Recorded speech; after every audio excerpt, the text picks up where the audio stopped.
Praise the Lord. आप सबको जय मसीह की।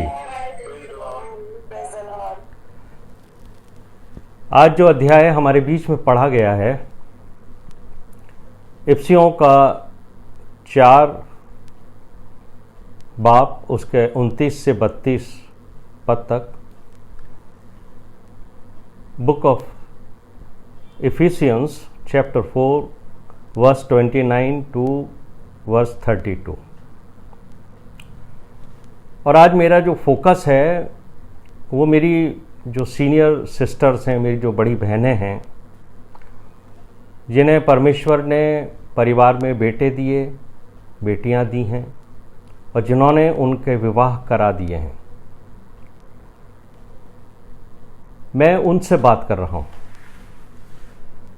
और मेरा ये उद्देश्य नहीं है कि मैं अपनी किसी बहन के ऊपर उंगली उठाऊं या उनको कुछ भी मेरे शब्दों से मैं उनको ठेस पहुंचाऊं, लेकिन ये आत्म मनन का समय है कि हम इस बात के ऊपर आज फोकस करेंगे। और मेरा जो थीम है, मेरी बहनों के साथ जो मैं शेयर करूंगा, वो है are you a godly mother in law और a worldly mother in law. क्या आप एक आत्मिक सासू माँ हैं या आप एक सांसारिक सासू माँ हैं? और हम परमेश्वर के वचन से भी देखेंगे और सांसारिक बातें जो हमारे जीवन में लगातार होती हैं, कई बार हम उन्हें इग्नोर करते हैं, कई बार हम उन पर ध्यान नहीं देते, लेकिन वो हमें उन लोगों की तरह व्यवहार करने के लिए उत्साहित करती हैं, प्रेरित करती हैं या उस रास्ते पे लेके जाती हैं जो एक मसीही बहन से, जो वर्षों से परमेश्वर के वचन को पढ़ रही है, उससे परमेश्वर ये अपेक्षा नहीं करते। क्योंकि हमारी जो सीनियर सिस्टर्स हैं, मेरी जो बहनें हैं, और विशेषकर जो मेरे लार्जर फैमिली ग्रुप में हैं, उनसे मेरा यही निवेदन है कि आज रात्रि में अपने आप को जांचें कि क्या आप एक गॉडली मदर इन लॉ हैं या आप एक वर्ल्डली मदर लॉ हैं। आइए हम प्रार्थना करें और परमेश्वर से सहायता मांगें। हमारे जीवित, महान और अत्यंत दयालु स्वर्ग पिता, राजाओं के राजा, प्रभुओं के प्रभु, सर्वशक्तिमान हमारे ईश्वर, इस संध्या काल में आपके वचन से हम मार्गदर्शन चाहते हैं। हमारे मुंह की बातें और हमारे दिल के ख्याल तुझे पसंद आए। ऐ हमारी नजात, हमारी चट्टान, हमें फिदिया देने वाले, यसु मसीह के मीठे और मुबारक नाम से मांगते, सुना कबूल कर, आमीन। इफिसियों का 4 अध्याय उसका 29वां पद। पौलुस यहां एक शिक्षा दे रहे हैं, कोई गंदी बात तुम्हारे मुंह से ना निकले, पर आवश्यकता के अनुसार वही निकले जो उन्नति के लिए उत्तम हो, ताकि सुनने वाले पर अनुग्रह हो। इंग्लिश की बाइबल कहती है, no corrupt communication proceed out of your mouth. कोई गंदी बात। अब ये गंदी बात क्या होती है? एक सासू मां कैसे जाने कि उसने गंदी बातें बोली हैं? ये तो हमें मालूम है कि यदि हम मार्केट से कोई सड़ा हुआ फल ले आएं और उसे खा लें तो निश्चित तौर से हमारा शरीर बीमार हो जाता है। लेकिन जब हम ऐसे शब्द बोलते हैं जो गंदे शब्द हैं, जिनके लिए पौलुस कहते हैं कि कोई गंदी बात तुम्हारे मुंह से ना निकले, तो ये जब हमारे गंदे शब्द हमारे मुंह से निकलते हैं, गंदी बातें हमारे मुंह से निकलती हैं, तो मैं याद दिलाना चाहता हूं कि हमारे घर का माहौल बीमार हो जाता है।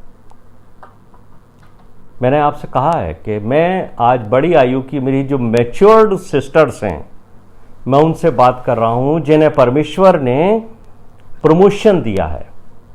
वो सब मदर से अब मदर इन लॉज बन गई हैं। विश्वासी बहनों, आप कैसे जानोगी अपने बारे में कि क्या आप एक आत्मिक सासू मां हो या आप एक सांसारिक सासू मां हो? देखिए, जब आप अपने घर में अपने बेटे और बहू के साथ व्यवहार में फर्क करती हो, छोटे होठों को से तो आप प्यार करती हो, लेकिन आपका मन फर्क रहता है। या मैं ये कहूं कि आप बेटों से प्यार करती हो और अपनी बहुओं के साथ आप दुर्व्यवहार करती हो। You are a worldly mother in law. जब आप अपनी बहुओं में हर तरह की कमियां निकालती हो, छोटी छोटी बातों में आप उस पर दोष लगाती हो, इस व्यवहार से आपको यह मालूम होगा कि आप एक सांसारिक सासू मां हो। क्योंकि यह जो व्यवहार है दोष लगाने का, छोटी छोटी बातों पे उंगलियां उठाने का, यह परमेश्वर के चरित्र से बिल्कुल विपरीत है। और परमेश्वर का चरित्र आपको पवित्र वचन बाइबल में जो मिलता है वो आपको बड़े गंभीरता से समझना चाहिए, क्योंकि परमेश्वर कहता है कि मैं तेरे पापों को कभी स्मरण ना करूंगा, मैं तेरी गलतियों को कभी स्मरण नहीं करूंगा। परमेश्वर आपकी गलतियों को क्षमा करता है। और सबसे जो महत्वपूर्ण बात यह है कि वो आपकी बुराइयों को ढांपता है। और यह बात पौलुस ने अपने रोमियो के 4 अध्याय के 7वें पद में कही है कि धन्य हैं वे जिनका अधर्म क्षमा हुए और जिनके पाप ढांपे गए हैं। और दाऊद ने भी यह बात कही है अपने भजन 32 के पहले पद में कि धन्य है वो व्यक्ति जिसके पापों का लेखा परमेश्वर ना ले, बल्कि जिसके अधर्म ढांपे गए हैं, जिसकी गलतियां ढांपी गई हैं। जब हम यीशु मसीह को उसके सुसमाचारों के द्वारा जानने का प्रयास करते हैं, जब हम सुसमाचार पढ़ते हैं, तो लूका के 6 अध्याय के 45वें पद में gospel according to Luke chapter 6 verse 45 के अंदर यीशु मसीह ने हमसे एक बहुत गंभीर बात कही थी। वो कहते हैं कि भला मनुष्य मन के भले भंडार से भली बातें निकालता है और बुरा मनुष्य अपने मन के बुरे भंडार से बुरी बातें निकालता है। वैसे तो हर सासू मां अपनी बहुओं से दूसरों के सामने तो बहुत ही मीठी मीठी बातें करती और ऐसा दिखावा जैसे उनके जीवन में सिर्फ प्रेम ही प्रेम है, ये दिखाने की कोशिश करती हैं। लेकिन जैसे ही आप घर में आती हो, आपके व्यवहार में फर्क क्यों आ जाता है?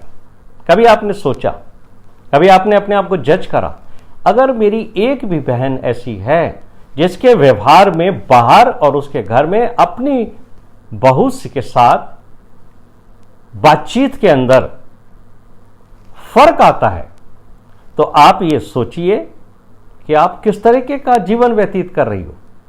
कलीसिया के लोगों के बीच, रिश्तेदारों के बीच, समाज में, दुनिया में लोग आपको एक आदर्श मां के रूप में देखते हैं।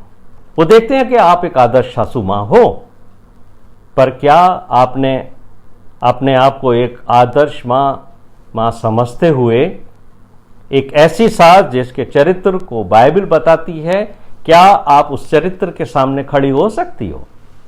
और वो चरित्र है नओमी का।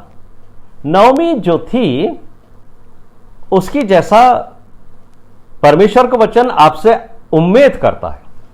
दरअसल जब हमारे घर में विवाह होते हैं और बाइबल का हम अध्ययन करते हैं, तो हर माँ ये चाहती है, जो मदर इन लॉ है, कि उसकी जो बहू है वो रूथ की जैसी हो। बहुत अच्छी बात है, लेकिन क्या आप एक ऐसी सासू माँ हो जिसका चरित्र, जिसका व्यवहार, जिसका प्रेम नओमी की जैसा है? क्या आपको नहीं लगता कि आपका बाहरी जीवन आपका वास्तविक जीवन फर्क है? सोचिए इस बात के ऊपर कि आप बाहर कुछ हो, बाहर आपका व्यवहार अपनी बहू के साथ कुछ है, लेकिन उसी बहू के साथ जब आप घर में होती हो तब आपका व्यवहार फर्क हो जाता है। क्या आपने गौर किया, ध्यान किया इस बात को कि जिन मीठे शब्दों का प्रयोग बहू के साथ घर से बाहर करती हो, घर में आते ही आपके मुंह से निकलने वाले वो शब्द कड़वे क्यों हो जाते हैं? कारण क्या है? कारण यह है कि हमारी बहुत सी बहनें भेदभाव करती हैं, दोष लगाती हैं। यही उनका असली चरित्र है। मन में आप बहुत सारी बातें छिपा कर रखती हो, और फिर जब दूसरे लोग जो आपको एक स्पिरिचुअल लेडी समझते हैं, जब वो आपके साथ नहीं होते हैं, तो जो आपके मन में भरा होता है वो आपके मुंह पर आता है, और वही आपका असली चरित्र है। क्योंकि जैसे हमारे विचार होते हैं वैसा ही हमारा चरित्र होता है। और पौलुस इफिसियों के 4 अध्याय के 29वें पद में कहते हैं, कोई गंदी बात तुम्हारे मुंह से ना निकले। करप्ट कम्युनिकेशन होता क्या है? ये मुझे और आपको बहुत ध्यान से समझना चाहिए। करप्ट कम्युनिकेशन आप कैसे डिस्क्राइब करोगे? और मैं बहुत छोटे से शब्दों में इसको एक्सप्लेन करता हूं। आप कहोगे कि मेरे घर में तो कोई भी गंदी बात नहीं होती है, कोई करप्ट कम्युनिकेशन नहीं होता है। लेकिन मेरी बहनों, जब आपके घर में आपकी बहू आपकी बातों को सुनकर अपनी आंख में आंसू भर लाए, वो बातें गंदी बातें हैं, वो करप्ट कम्युनिकेशन है। और जब आप उसकी इंसल्ट करती हो, ये करप्ट कम्युनिकेशन है। जब आप गुस्से में भरकर उसको बोलती हो कि तू ऐसी है, ये करप्ट कम्युनिकेशन है। जब आप उसका मजाक बनाती हो, और विशेषकर उन वस्तुओं को लेकर जो वो अपने पीहर से उसके माता पिता ने जो उसको विवाह के समय दिए थे, जब वो उनको लेकर आई है तो आप उसका मजाक बनाती हो, ये गंदी बातें। उन वस्तुओं को लेकर के जो सांसारिक हैं। और अब बाइबल के पद को जब हमारे बीच में पढ़ा जाता है इब्रानियों 3:15 में कि तुम्हारा स्वभाव लोभ रहित हो और जो तुम्हारे पास है उसी में संतोष करो, आपको खूब अच्छा लगता है जब परमेश्वर के भवन में या किसी संध्याकाल सभा में या कोई परमेश्वर का व्यक्ति आपसे जब ये बात कहता है कि देखो इब्रानियों की पुस्तक में ये लिखा है कि जो हमारे पास है उसी से हमें संतोष करना चाहिए, आप सिर हिला हिलाकर बहुत खुश होती हो और ऐसा को दिखाने का प्रयास करती हो कि आप इस पद से सहमत हो। लेकिन जबकि आपका चरित्र, आपका व्यवहार उन वस्तुओं के प्रति जो घर में लाई गई हैं वचन के विपरीत है। आप उसमें कमियां निकालती हो। जब आपकी बहू आपके लिए बाजार से कोई गिफ्ट लेके आती है तो आप उस गिफ्ट के वैल्यू, उसका प्राइस देख करके अपने विचारों को तोलती हो, ना कि उस प्रेम को देखकर जिस प्रेम से वो लेके आई है। कई बार हमारी बेटियों के पास या बहुओं के पास इतना धन नहीं होता कि वो अपने मदर इन लॉ के लिए कुछ लेके आए, फादर इन लॉ के लिए कुछ लेके आए। वो लेके आए हैं, ये है इंपॉर्टेंट। उसका जो प्राइस है, उसकी जो कीमत है वो इंपॉर्टेंट नहीं है। लेकिन ज्यादातर महिलाएं जो हैं वो सबसे पहले ये नोट करती हैं कि उनकी बहू जो उनके लिए गिफ्ट लाई है उसकी कीमत कितनी है। यह है करप्ट कम्युनिकेशन। कई बार आप बोलती नहीं हो लेकिन आपके व्यवहार से ये महसूस होता है कि आपका मन और आपके शब्दों में बहुत अंतर है। जब आप गुस्से में अपनी बहू को बुरा भला कहती हो, यदि उस घर में उससे कोई क्रॉकरी टूट जाए, कोई सामान गिर जाए, कोई नुकसान हो जाए, आप बरस जाती हो, चिल्लाने लगती हो। आप कभी आपने सोचा ये क्या व्यवहार है आपका? किन चीजों से आप प्रेम करती हो? क्या आप अपनी उस बहू से प्रेम करती हो जिसको आप लेके आई हो अपने घर में, या उन सांसारिक वस्तुओं से आप ज्यादा प्रेम करती हो जो उसके हाथ से गिरकर टूट गई हो? यह सोचने वाली बात है कि क्या आप एक सांसारिक सासू मां हो। अपने बेटे से भी और अपने बहू से भी कई बार बहुत सारी महिलाएं ये आशा रखती हैं कि वो अपनी पूरी की पूरी सैलरी अपनी माँ के हाथ में। और अक्सर मैं ये सुनता हूँ कि लड़कियां मुझे बताती हैं कि हमारी पूरी सैलरी जो है वो मेरी मदर इन लॉ लेती, और फिर बड़े प्यार से बोल देती हैं, जब तुझे जरूरत हो ना तो मांग लेना।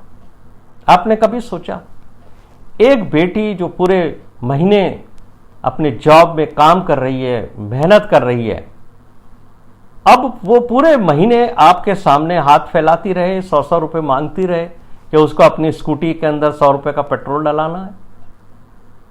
ये वो बातें हैं जो मैं आपसे शेयर कर रहा हूं, जो हकीकत है। और 100 रुपए का पेट्रोल डला के दूसरे दिन अगर बहू ने कह दिया कि मम्मी जरा 100 रुपए और देना, पेट्रोल डलाना है, तो आप कहते कल ही तो डलवाया था पेट्रोल, इतनी जल्दी खत्म हो गया। मतलब आप देखिए कि आपका व्यवहार कैसा है, कितना महंगाई है इस समय में। आपको ये ध्यान रखना है कि जब आप बोलती हो तो आपके शब्दों को परमेश्वर भी सुनता है। How will you identify yourself as a worldly mother in law? कैसे करोगी आप अपने आप को, कैसे जांचोगी आप ये? यदि आप दूसरों के सामने अपनी बहू का मजाक उड़ाती हो, you are a worldly mother in law. यदि आप अपनी बहू के बारे में गॉसिप्स करती हो, कई बार झूठी झूठी बातें भी मनगढ़ंत जो हैं वो अपने रिश्तेदारों में और उसमें लोग फैला देते हैं, आप एक सांसारिक सासू माँ हो। जब आप दूसरों के सामने या अपने घर में आप पूरे समय अपनी बहू पर कुड़कुड़ाती हो, आप एक सासू माँ हो जो एक सांसारिक जीवन व्यतीत करती है।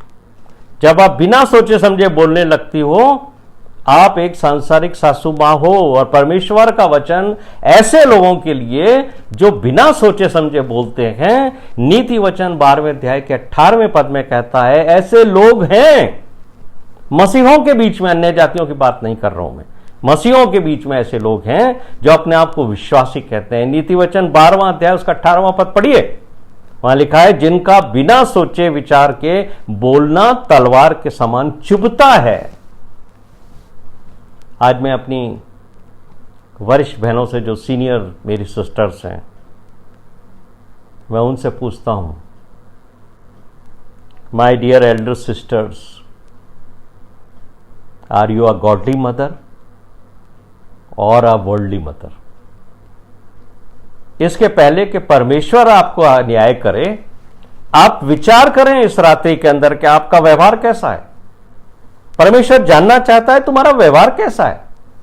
परमेश्वर का वचन पढ़ते हो और उस वचन के विपरीत काम करते हो, तुम्हारा व्यवहार कैसा है तुम्हारी बहू के साथ। यह बहुत इंपॉर्टेंट है, क्योंकि ये रिलेशंस परमेश्वर ने बनाए। मुंह से निकले हुए एक एक शब्द उसको तसल्ली पहुंचाते हैं या उसको दुख पहुंचाते हैं या उसको चुभते हैं, यह आपको विचार करना पड़ेगा। गलतियां सबसे होती हैं, आपसे भी बहुत गलतियां हुई हैं, ऐसा नहीं है कि आपसे कोई गलतियां नहीं हुई हैं। अरे गलतियों से ही तो इंसान सीखता है। और जिन बहनों को अपनी बहुओं में गलतियां ही गलतियां नजर आती हैं, तो मैं बहुत ही आदर के साथ मेरी उन बहनों को आज एक बात स्पष्ट तौर से कहना चाहता हूं कि सबसे बड़ी गलती तो आपकी है। पूछिए आप क्यों मैं ऐसा कहता हूं। मैं इसलिए कह रहा हूं आपकी सबसे बड़ी गलती, क्योंकि जब आपने अपने बेटे के विवाह के लिए लड़कियों को देखना शुरू किया, आपने सबसे बेस्ट गर्ल को चुना जो उस समय आपके बेटे के लिए सबसे सूटेबल थी। आपने उसका चुनाव किया, आप उसको अपने घर में लेकर के आई हो, सबसे अच्छी लड़की को, वो आपकी नजर में सबसे अच्छी थी, इसीलिए तो आपने उसको चुना था। अब इतनी जल्दी क्या हो गया उसके अंदर कि उसके अंदर सारी बुराइयां आ गई हैं। एक लड़की में कुछ तो अच्छाई होगी। क्या आपको अपनी डॉटर इन लॉ के अंदर कोई अच्छी बात नहीं लगती? एक सांसारिक सासू मां की यही पहचान है कि उसमें प्रेम की कमी होती है। यदि बहू में कोई कमी भी है तो पतरस बहुत अच्छे से एक बात समझाते हैं। पहला पतरस 4 अध्याय उसके 8 पद में पतरस कहते हैं, प्रेम सब बुराइयों को ढांप लेता है। अगर प्रेम है तो आप उन बुराइयों की चर्चा नहीं करोगे, उसे ढांपोगी। और प्रेम ही है जो उसको एक अच्छा मार्गदर्शन देगा, उसको एक अच्छी शिक्षा देगी। सभी कमियां आपके दामाद में और आपकी बहू में हैं, ऐसा नहीं है। अक्सर मैं ये देखता हूं कि महिलाएं जो हैं अपने दामाद और उसके परिवार में सबसे ज्यादा कमियां बोलती हैं, अपनी बहू और उसके परिवार में सबसे ज्यादा कमियां निकालती हैं। ये जो व्यवहार है, इसका परिणाम घर टूटने तक पहुंचता है। ये धीरे धीरे मसीह समाज में बढ़ता चला जा रहा है। और नीति वचन 14वां अध्याय उसका पहला पद हमें अच्छा लगता है। हर महिला कहती है, ये मेरे लिए लिखा है कि बुद्धिमान स्त्री अपने घर को बनाती है और मूढ़ स्त्री अपने हाथों से उसको ढा देती है। मूढ़ स्त्री कौन है? अरे बुद्धिमान तो आप सब हो। एक ही महिला के अंदर बुद्धिमान स्त्री भी पाई जाती है, लेकिन जब वो एक वर्ल्डली मदर इन लॉ की जैसे व्यवहार करती है, उसमें मूढ़ता पाई जाती है। याद कीजिए, आपका घर आप कैसे बर्बाद कर रही हो, समझिए उसको। अपने बेटे और बहू की गृहस्थी आप बर्बाद कर रही हो, अपने दामाद और अपनी बेटी की गृहस्थी भी आप बर्बाद कर रही हो।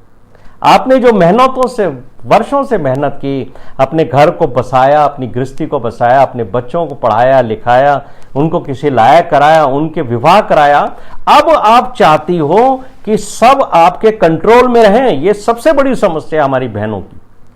आप चाहती हो कि हर व्यक्ति आपकी बातों को महत्व दे, आपके घर के अंदर सिर्फ आपका डिसीजन फाइनल हो।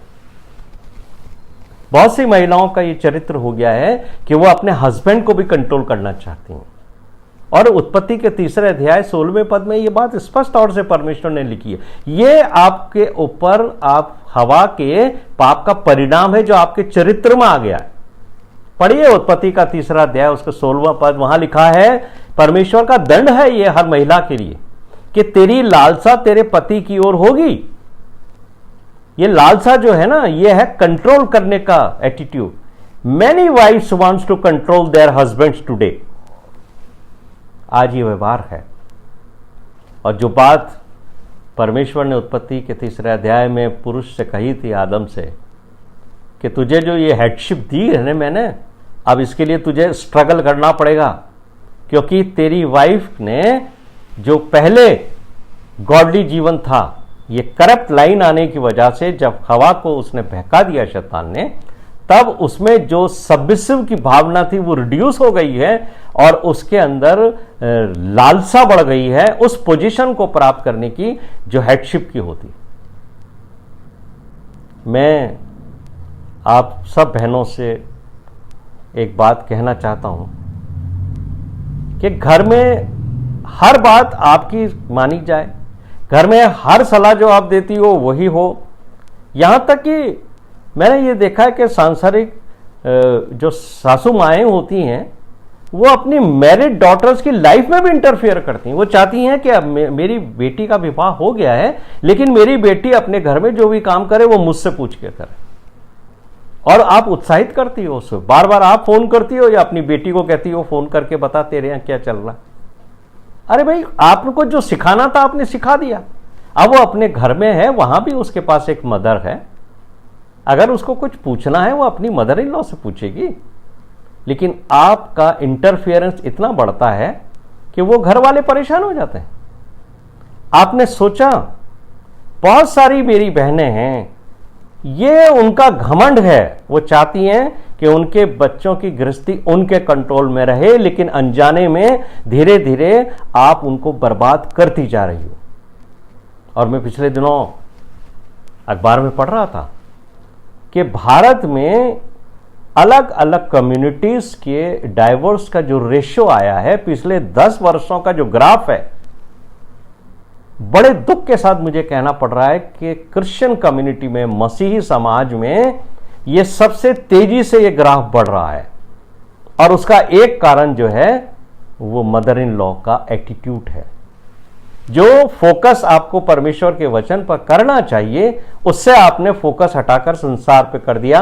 और शैतान यही चाहता है कि आपके घर के अंदर हमेशा विवाद ही रहे, झगड़े परेशानियां रहें, आप एक तरफ तो कहती हो कि मैं उस प्रभु यीशु मसीह के अनुयायी हूं, उसकी आराधना करती हूं जो शांति का राजकुमार है, और आपने कभी यह सोचा कि जिस शांति के राजकुमार की आप आराधना करती हो आपके ही घर में शांति नहीं?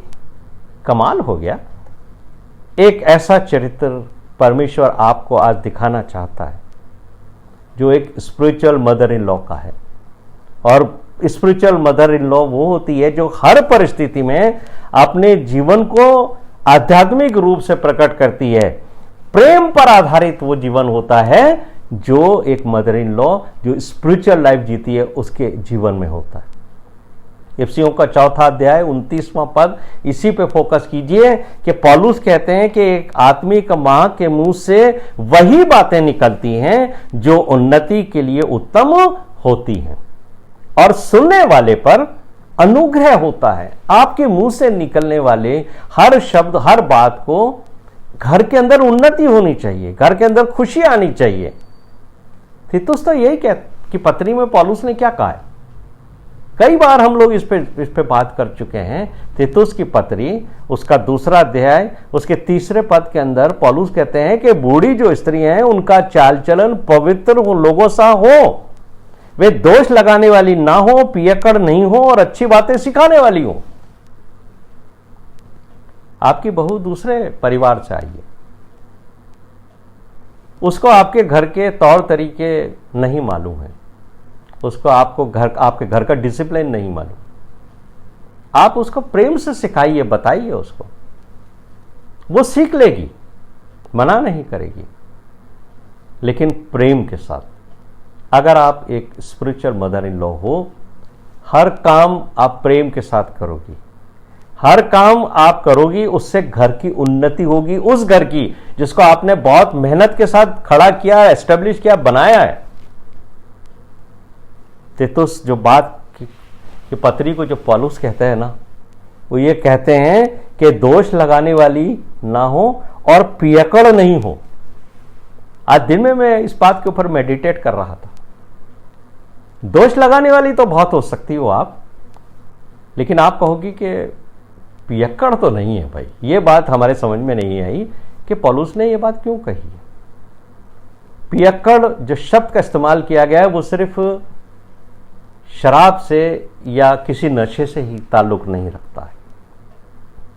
इसका स्पिरिचुअल एप्लीकेशन यह है कि जब आपके ऊपर कोई चीज आपको इन्फ्लुएंस करती है, जो आपको कंट्रोल कर लेती है, आप उसके इन्फ्लुएंस में होते हो। जैसे एक शराबी है, वो वैसे अच्छा जीवन व्यतीत करता है, लेकिन जब वो शराब पी लेता है, जब वो इंटॉक्सिकेशन के इन्फ्लुएंस में होता है, लिकर के इन्फ्लुएंस में होता है, तब उसका एटीट्यूड बिल्कुल फर्क हो जाता है।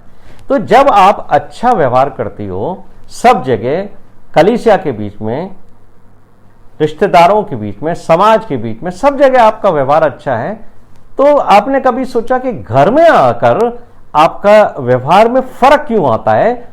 मैं आपको बताना चाहता हूं कि आपको शैतान इन्फ्लुएंस करता है, आपको एक पियक्कड़ महिला के रूप में कन्वर्ट करता है, जो इंटॉक्सिकेशन से ही नहीं आती है। सिर्फ शराब पीने से ही आप पियक्कड़ नहीं होते, तो आप पे इन्फ्लुएंस आता है किसी चीज का, और आप उस पर्टिकुलर समय में उसके कंट्रोल में होती हो। और ये शैतान करता है, शैतान का यही काम है। पति पत्नी के बीच में, सास बहू के बीच में, पिता पुत्र के बीच में, बेटी मां के बीच में, ये जो कॉन्फ्लिक्ट है, जो समस्या है एक दूसरे को नहीं समझने की और एक दूसरे पर अपने विचारों को ढांपने की, थोपने की, ये शैतान के द्वारा होती है। और पवित्र लोगों को हमेशा पवित्रता में धीरज रखते हुए हर काम को करना है। यही बाइबल की डिमांड है और यही बाइबल की टीचिंग है। और उसकी सबसे बड़ी जो क्वालिटी होती है एक स्पिरिचुअल मदर इन लॉ की, वो यही है कि वो हर काम धीरज के साथ करती है, हर परिस्थिति को वो धीरज के साथ बर्दाश्त भी करती है। लेकिन शैतान आपके घर को डिस्टर्ब करता है। लेकिन आपको ये जानना है कि अगर आप एक स्पिरिचुअल मदर इन लॉ हो तो आप कभी दोष नहीं लगाओगे, बल्कि हर उस कमजोरी को जो आपकी बेटी में है या आपकी अपनी बहू में है, उस कमजोरी को परमेश्वर के वचन से और अपने स्वयं के जीवन से आप उसे दूर करने का प्रयास करोगे। वचन से सिखाइए कि परमेश्वर के वचन में क्या लिखा है।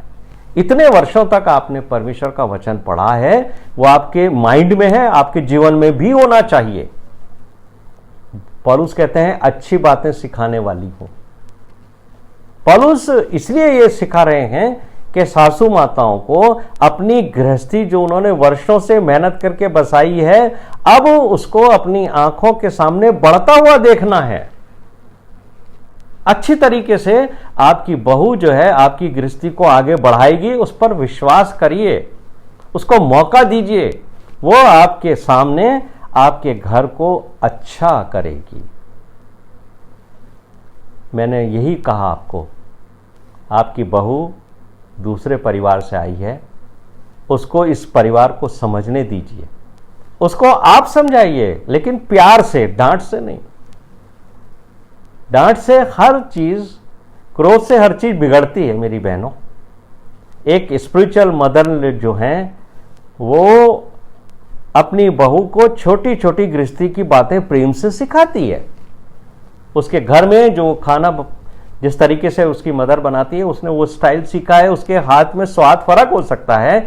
आप जो भोजन बनाती हो, जो आपके पति और आपका बेटा खाता आया है, उसका टेस्ट फर्क हो सकता है, लेकिन एक दिन आप महसूस करोगी कि जैसे जैसे आप सिखाओगी, आपकी बहू के हाथ में भी वही स्वाद आने लगेगा जो बरसों से आपके घर में आपके भोजन के द्वारा आता है, जिसको सब घर के लोग कहते हैं कि मम्मी ने बहुत स्वादिष्ट भोजन बनाया। प्रेम दीजिए अपनी बहू को, घर में 4 चांद लगा देगी वो बेटी। पहला यूहन्ना, यानी यूहन्ना की पहली पत्री 4 अध्याय उसके 7वें पद में यही बात पर यूहन्ना कहते हैं कि हे प्रियो, आपस में प्रेम रखो। प्रेम जो है वो उम्र नहीं देखता।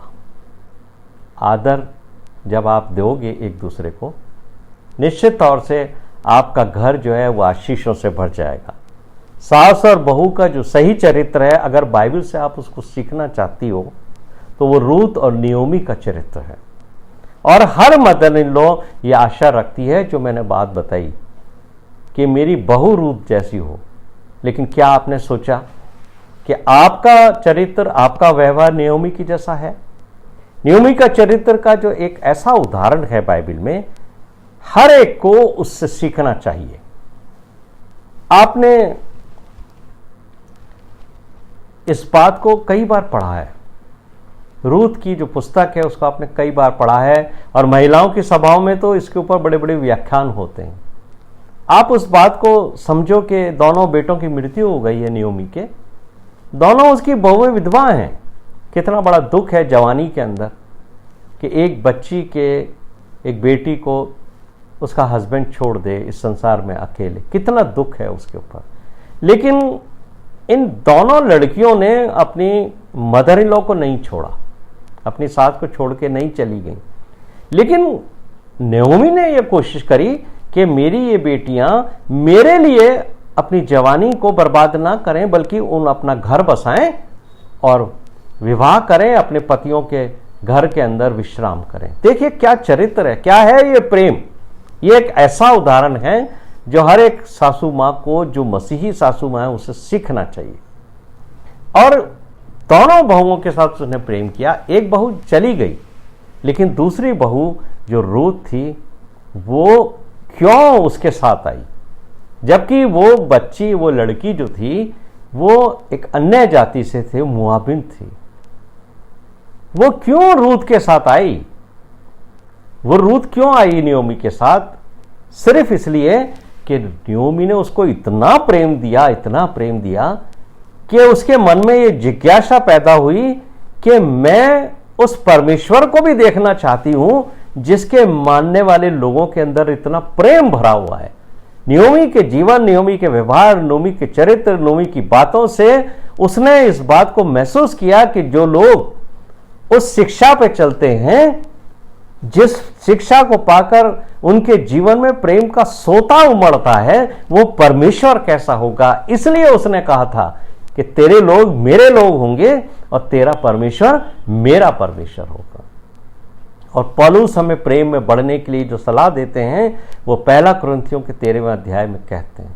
और मेरी प्रिय बहनों, आप इस 5वें पद के ऊपर ध्यान रखना, जो आपको पहला कुरिन्थियों 13वें अध्याय के 5वें पद में पौलुस कहते हैं कि प्रेम अनरीति नहीं चलता, प्रेम अपनी भलाई नहीं चाहता।